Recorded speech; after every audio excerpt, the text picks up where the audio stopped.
Alright. Welcome back to Nick Lenz's Comic Corner, classic, last known classics. This is episode number 2276 and Doubleshot number 2170. I got two more trades for you from the two of the three major teams started back in the 60s, the Avengers and the Fantastic Four. First up we have is Avengers Epic Collection, Volume 4. Behold the Vision. Written by Roy Thomas. Artwork by John Buscema, Sal Buscema, Gene Colan, Barry Windsor-Smith, Frank Galea, and Howard Purcell. This book covers issues 57 to 76 of the Avengers comic, along with Marvel Superhero 17. It covers the period of 1960. Well, it covers the period of October 1968 to May 1970s. With this one, I'm definitely at the 70s. 60s, excuse me. First up, we have the first issue in here, obviously, is Behold the Vision. That's issue 57. Basically, you have the Vision debut as a villain. This is common Avengers history where he shows up as an agent for Ultron, where he later turns against him. Next issue becomes Avenger. Yep. And that's kind of the story of the first two issues. Yep. And it's just a quick, you can think of it as a two loosely connected issues. It's like the first issue is continued the very next issue. And when joining the team in issue 58, 59, we have the debut of a brand new identity for Hank Pym. Though it's revealed in the very next issue is actually Hank Pym. This is another two-parter, the Yellow Jacket two-parter. Yeah, this is Hank Pym's brand new identity, and it was the last one he introduced for himself until 2008. Yellow Jacket, an identity he would actually keep for about 20 years. Yes, he would keep this up until the early 1980s. Yes, when he got divorced from Janet. Then he had, not long after he retired, and then he was retiring for about a decade, and then came out and became Giant Man again. Prior to Civil War 1, he was Yellow Jacket. As a matter of fact, he was Yellow Jacket for the longest time. For several years. Now he is back being Giant. He was being Giant Man again, but he's currently deceased right now. So, this is the debut of Yellow Jacket. There's other identity for Hank Pym. There's also this one point here we have Goliath fighting Hank Pym. Goliath. It's weird. Here's this very, very strange thing. They never actually explain this. Yeah, these two are both Hank Pym. Is this a battle of the mind? Not really. Because there are people seeing them fight each other. It's it is, and the way this is, it's so evil. So they're oh, it's ooh, I see. Yeah, I keep her hot. It's oh, it's so beautiful. Yeah, come here. And then, of course, the issue of oh yeah, she's gonna marry him. Yeah, so issue 60 of Avengers is the wedding issue. Yes, and this marriage lasted for 20 years. Yep, so, yes. Oh, here's a fun fact for you. Do you know how many times we had a wedding like this? We have wedding between a guy who can shrink and a woman he loves, happening in the main book. Oh, yeah. Both the brunettes, mind you. This also happened over DC when they actually had the Atom marry his longtime love interest, Jean Loring. Then they got divorced off screen for some strange reason. Yeah, that one was, I don't remember what the reason was. This one, there was a reason, because Hank hit Janet. So, that's the rest altogether. So they have the wedding gets interrupted by villains. What villains? The Circus of Crime, of course. At least not as crazy as the Avengers issue. Now, 61 I've kind of discussed already, so I'm going to skip over this issue. Because it was in the Doctor Strange Epic Collection. So I'm going to skip over this one. And go straight to issue number 62. 62, we have a debut of a brand new villain in their hands. So, first we have the Vision. And then we have a new identity for Yellow Jacket. Well, Hank Pym. Next we have debut of Manape. Mock Boo. This is the original version of the character. They do have a new version that popped up recently in the last several years.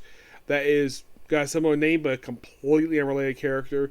They created that character because of the movie version of the character. But yeah, issue 62 is the debut of Manape. Manape is the second major villain in Black Panther's Rogues Gallery. Yeah, that's simply what this issue is. It's the debut of Manape. because Black Panther fights here with the Avengers, and well, then 6 we have a new change. Yes, this is quite interesting. So Hank Pym, we have Hawkeye trying to take out this experimental plane, and of course, issue involves Black Widow of all people getting taken captive. So Black Panther, who was they mentioned this issue, he was the acting chairman of this issue for that month. So Hawkeye can't go because he's too personally involved. So Hawkeye's like, screw that. Takes the Pym formula, puts on a brand new costume because, well, Yellow Jacket is explained for him that he can't go giant size anymore because that makes him crazy. Oh boy. That's ignored 30 years later by a completely different writer. Yes. You see what I mean? Yeah, basically, Roy Thomas establishes something and the writer just completely ignored just to have go giant size for no reason. By the way, he goes giant size several times in the 90s and there's no consequences at all. It's almost like basically this is completely pointless. You guys mentioned, oh yeah, he can go the regular size, he can shrink, but he can't go giant size despite the fact he did that in the 90s. Go figure. So Hawkeye becomes Goliath. Yep. And the reason why personally because Black Widow's involved. Yeah, when she was fishing that stuff. So fights the creature, get freed, and of course Hawkeye's, well, kind of accepted for Nick should become the new Goliath. Yep, and it means Goliath until after the Kree Skull War. So yeah, he remains this identity for about 30 issues. Basically, in book, about 2-3 years at most, he's basically Goliath. Yeah, he gives up at the Kree Skull War. Why? Don't know why. So yeah, and by the way, in issue number 64, it's revealed we have debut of a brand new character. A character by the name of Barney Barton. Those of you who know the Matt Fraction's Hawkeye series know who this guy is because this guy is Clint Barton's brother. And here's the thing. After this issue, he was in it for 20 years. He popped up Steve Hart's run, who was in stasis, and then he disappeared once again. Didn't pop up until the short-lived Hawkeye series of the early 2000s, which was 8 issues. And then he became then he basically became Trick Shot during Hawkeye Blind Spot. And then, of course, he still occasionally popped up since then. He has since retired from being Trick Shot. He has also since got married and have few kids. This is revealed in the Matt Fraction Hawkeye title. 65 is the Return of the Swordsman. Yep.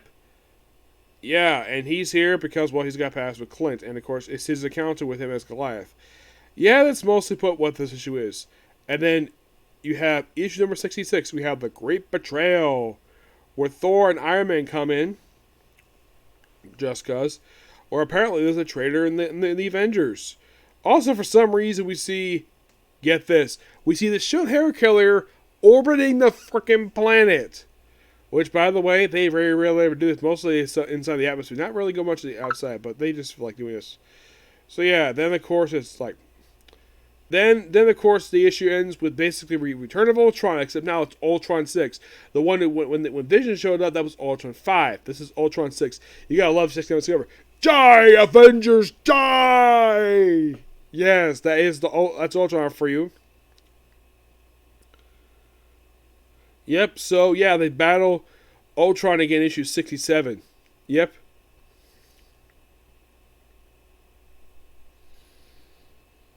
Yeah, and then of course at the end of the issue he does survive, leading into issue 68. Yep. Yeah, it's basically a 6668 is basically a 3-parter that basically Return of Ultron. Because why not? And then, of course, they fight Kang the Conqueror in issue 69. This is another multi-parter.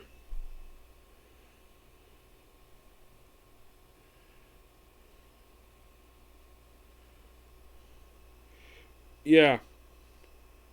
Involves Kang the Conqueror, but, oh boy, he is summoned because we have a new villain show up here. Who is it? The Grand Master, one of the Elders of the Universe, and the Collector's brother. Oh yeah, also Romana has basically been put in stasis, so we have Avengers teams basically fight force of the Grand Master. And what force is it? The Squadron Sinister! Yep. we have Wizard, Hyperion, Nighthawk, and Dr. Spectrum. Excuse me. Fun fact about this issue. Nighthawk here later becomes a good guy when he pops up in Defenders. And of these 4 guys, I think like 1 or 2 of them are dead. They're not really around anymore. They've been disbanded since the Guardian Protocol storyline Thunderbolts. And they'll begin basically, it's 69 to 72 is like a 4-part story arc. And of course, we gotta do the plans of the Grandmaster, so we send out these teams to fight the Squadron Supreme in the various time areas. Yep, so we have Captain America, Clint Barton, we have Captain America, Iron Man, Goliath, and Thor going to various different time periods.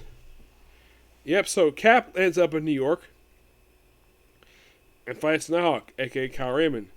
Yep, fights him in this issue. We have Iron Man take on Dr. Spectrum. Yep. Then you have Thor versus Hyperion.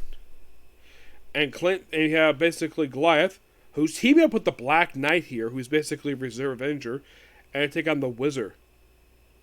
Yep, so he takes to the fray. And then 71's like final battle. And oh boy, this issue 71. This is a retcon issue. Yes. What am I mean by a retcon? This is something Roy Thomas would do over DC. Create a retcon team into existence. But it's awesome as at its finest.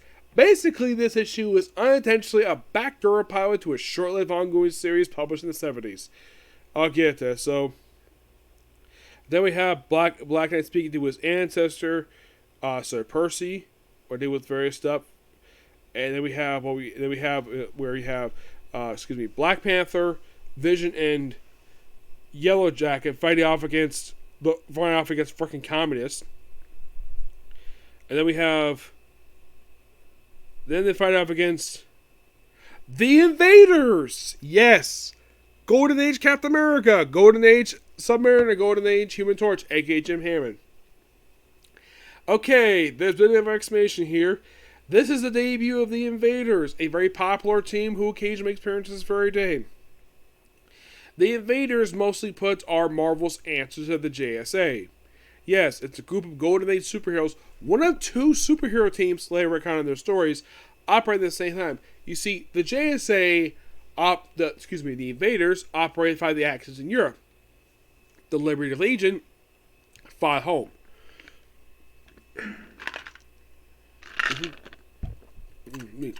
Roy Thomas did the same thing a decade later, in the 80s, where he created the awesomeness that is the All-Star Squadron, an excellent ongoing series that sadly has only had 1 trade release since the series was concluded back in the 80s. And that was Shook Presents All-Star Squadron Volume 1, which collected the first 20 issues and a couple other issues here and there, and that's it. Yeah, I don't know why they haven't released any more than that, but that's a really good series. I personally love it. The Invaders basically would let get an actual ongoing series. Yep. Yeah, they get a very, I would say short-lived, but it's surprisingly the longest book they've actually had. Because anytime that Marvel has tried to give them a book, it doesn't last very long. Because they had that 40-minute issue book in the 70s, then they had the 4-issue miniseries in the 90s. They had a run in books called Marvel Universe.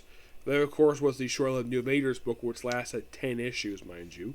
There was Avengers Now, which was a limited series, and I think there was a couple other ones besides that one. There was All New Invaders, which was 15 issues, and Invaders Volume 3 by Chip Zdarsky, which lasted for 12 issues.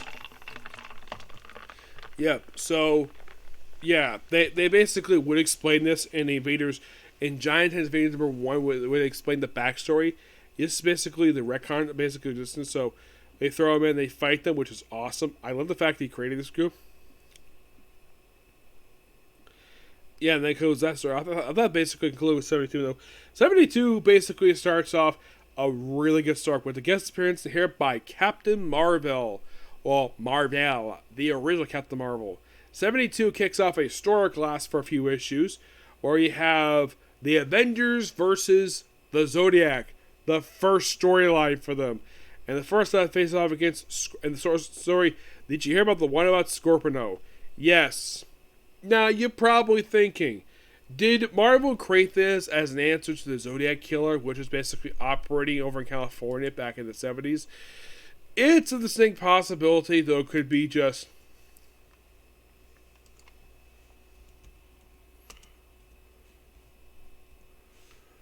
It could be various different things, mind you. The original version, which made a debut in this very issue here. Yep. And by the way, all the members here are named after various stuff related to the Zodiac itself. The members are Taurus, Scorpio, Aquarius, Aries, Cancer, Capricorn, Gemini, which I think was supposed to be 2 people, Leo, Libra, Pisces, Sagittarius, and Vertigo. Fun fact about Libra. This guy is blind, and he is the father of Mantis. Yep. Mantis, yeah, they retcon this a little bit later, but yeah, Mantis is in fact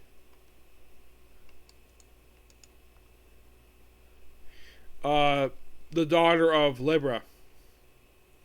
Yeah, they retcon this later.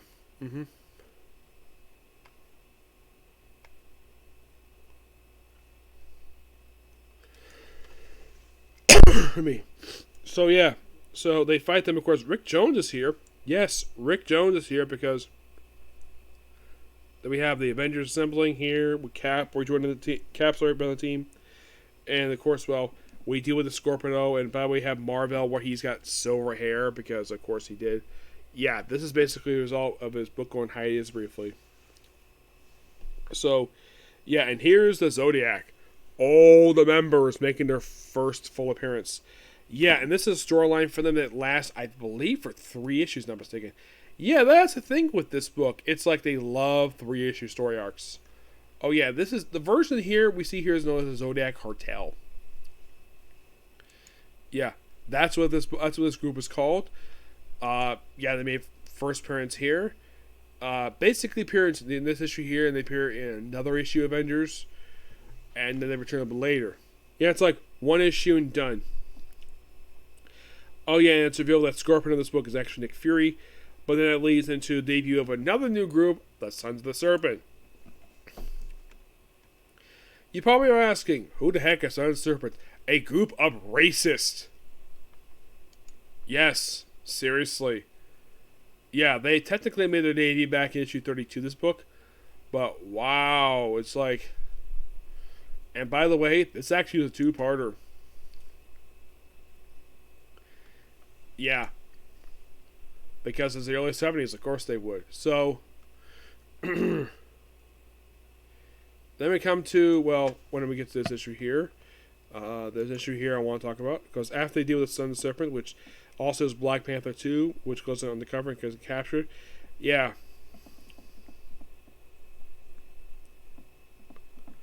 Then after they deal with this 2-parter here, and then issue 75, yes, 75, we get a debut of a brand new character. So Quicksilver and Scarlet Witch are back, and we see a debut of a brand new character, which I'll show off in just a minute here if I can find him. Yeah, so we have debut here of Archon. Oh shoot, come on, seriously. Archon the Magnificent. Yes, Archon, a character who would basically about not only the Avengers, but also the X-Men. Yes, also this guy basically shows up for one reason. He wants Scarlet Witch to mate with him. No, seriously. Yeah, and this is a quick 2-parter. This is a 2-part that ends this particular trade. Yeah, and Archon himself would start out as a recurring villain for the Avengers, obviously.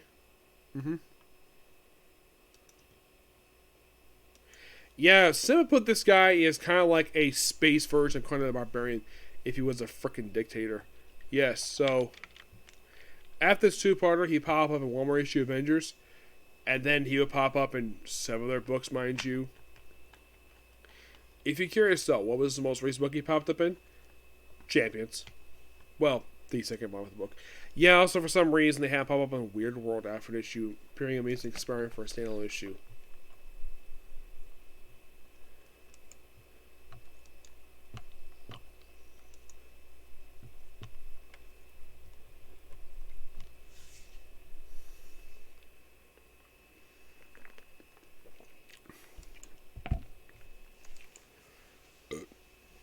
But yeah, that's pretty much these. Well, the last thing published in this book is a story featuring Black Knight from Marvel Superhero 17. Which for some reason they put this after the main issues for some reason. I do not know why this is. It is one of the most strangest things I've seen. It's mostly put basically like, well, it deals with the death of the original Black Knight. It's basically the explanation of what story happened with him. Basically, it's a good medieval story. It's a Roy Thomas issue. And they only published the first story of this book because, here's the thing, the rest of this book is mostly reprints of good and different stuff. Mm-hmm. Yes. Now, we also debut a guy called Le Zebra, who appears in this issue, but he does return for some Hulk, basically for Black Knight stories over at Hulk UK comic. Mm-hmm. Yeah, that's mostly put exactly what he does. Yeah, for some reason, Dan Waltman, because he's a British character, so let's have him, basically, when he's appearing outside of the Avengers, let's have him appear in a book where, here's the thing, Dan Waltman is an American, and the Black Knight thing is British. Yes, because for some reason they had him basically appear in this book. I don't know why, but they did. Mm-hmm. And he was a long-run character in that book. It's at one point, I think it was after issue 157 of Avengers, he just appeared constantly in Hulk comic. Into issue 63. And the only reason why it stopped, because basically it was a weak comic. Yep. He popped up sporadically, and of course, well, if you're curious though, what is Dan Waltman's most recent appearance to date? That's a good question. The answer is Avengers War Across Time #5. He also appeared in the finale Avengers Assembled, and of course he also was a featured character in Savage Avengers. Mm-hmm. But this book is awesome. I love it. I give this book a 10 out of 10. Right? Alright, next up we have is, not that book here. Here we go. We have Fantastic Four Epic Collection. I think this is 21. Excuse me. The new Fantastic Four. Yep. This collects Fantastic Four 437 to 361, along with the annual 24, which is basically a full-size annual, and of course also Marvel Holiday Special.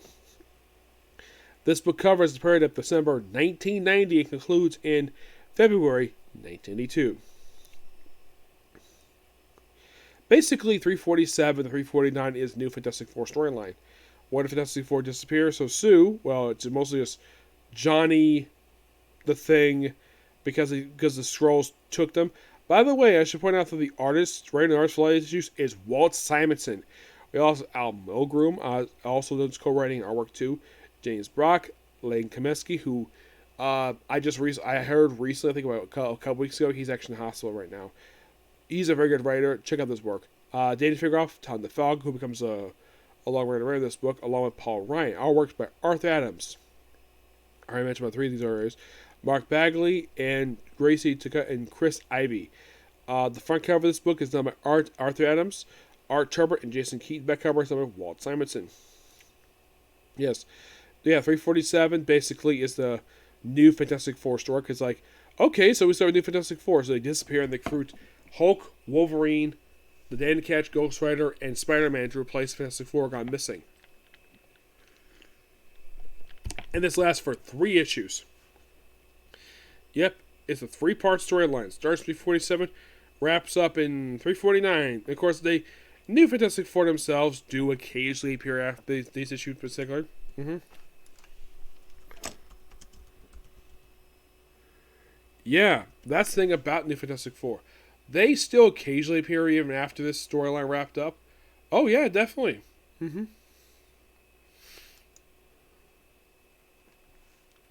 Yeah, they appeared in this 3-part arc in particular, and then they popped up in an issue of Spider-Man. The most recent appearance today was actually in their own miniseries. Yep. And then right after the 3-parter wrapped up, then we had An annual. Yes. Fantastic Four and number 24. Yep. Part of the Kovac quest was also involved with the Guardians of the Galaxy. That's where it started along, and it's a 4-part one, which also includes Thor Annual 16, Silver Surfer, and number 4 includes in the first name for Guardians of the Galaxy. Yeah, it's really interesting one here. Gotta love it. 350, of course, is the Thing versus, well, Dr. Doom and Krista Ballard. Then we have two villains, Kobach. Yeah, it's like, let's find two minor villains. And Cosmos. Who turns out to be the frickin' Beyonder. Yep.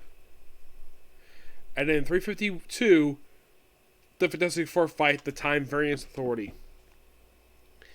Yeah, if you're familiar with these guys, watch Loki, because that's where they appear outside of the comics. Me.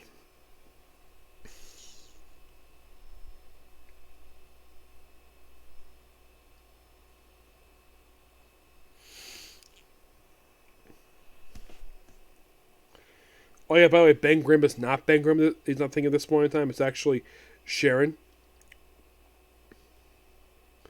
who's known as She-Thing.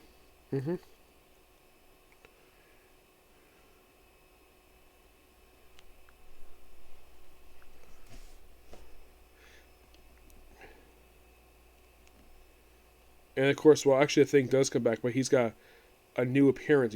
He's a lot more rockier. His head's like a crown. Yeah, for some reason, the artist who who draws this book, likes redesigning the Thing. At one point, he got bad looking face to wear a helmet.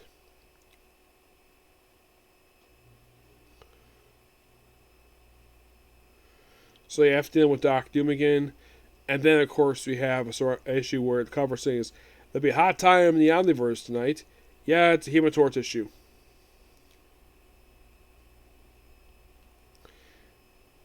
Yeah, it's like really good, awesome Walt Simonson stuff here.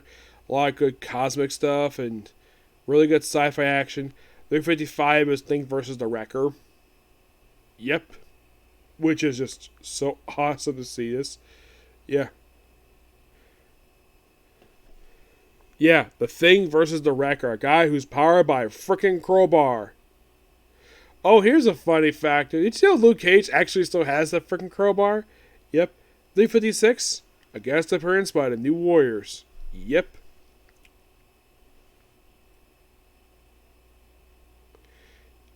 And then, of course, the Thing changes look again because new artist. Of course. Yep. Oh, come on, seriously. I hate when this happens.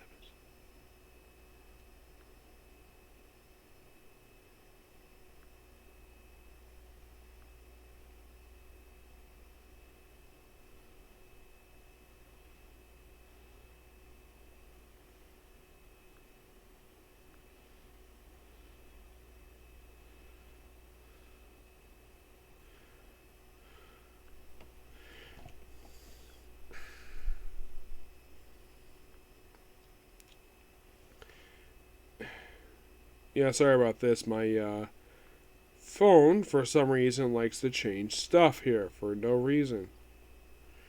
Okay, here we go. I have to deal with the New Warriors in this issue. And the very next issue is more like, yeah, let's have basically Human Torch where he's like being operated on. There's a guard to show up here because, of course, the Mole Man, well, actually more to do with the Thinker.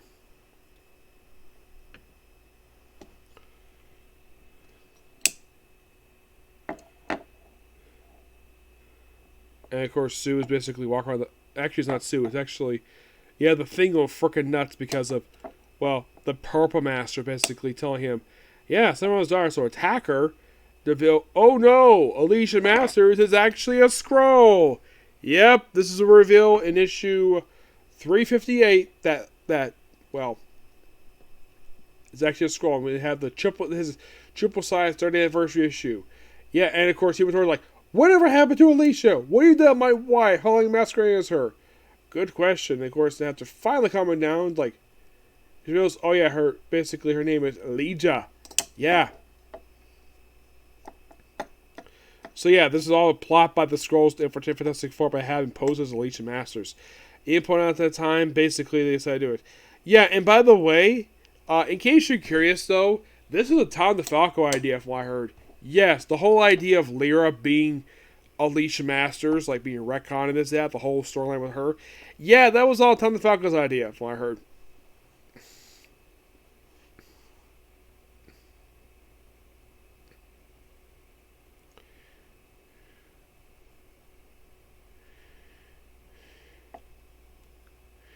We also have a story here with Dr. Doom in this issue. And then in issue 359, they fight the Devastator. Yes. It just proves the fact, yeah, Walt Simonson proves the fact that he's awesome at writing characters. Like, not only Thor, but also Fantastic Four as well. And then we have, let's have basically the Thing versus a chimp, basically a gorilla. Yeah, sounds awesome.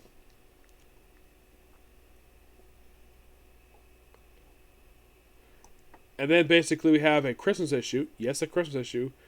Where basically Thing goes visit his old childhood home. And the people who live there are afraid of him. But the kid basically is a big fan of his. One comes inside because basically it's the Thing. We have the holiday special, and that's pretty much it. Yeah. It's volume 21 obviously. Yep. Give this book cover a period of like a little over a year. Yeah, but this book is just awesome. I love it. I give Fantastic Four Epic Collection Volume 21, New Fantastic Four, a 10 out of 10. It's awesome. Okay, so that's episode review. After I get this video uploaded, I'm going to go ahead and just finish up watching Doctor Who. I'm not going to start another one tonight because at 8 o'clock I'm going to get done on that, do my review, and maybe get done at Comic Corner. Maybe, okay? Next video. Bye.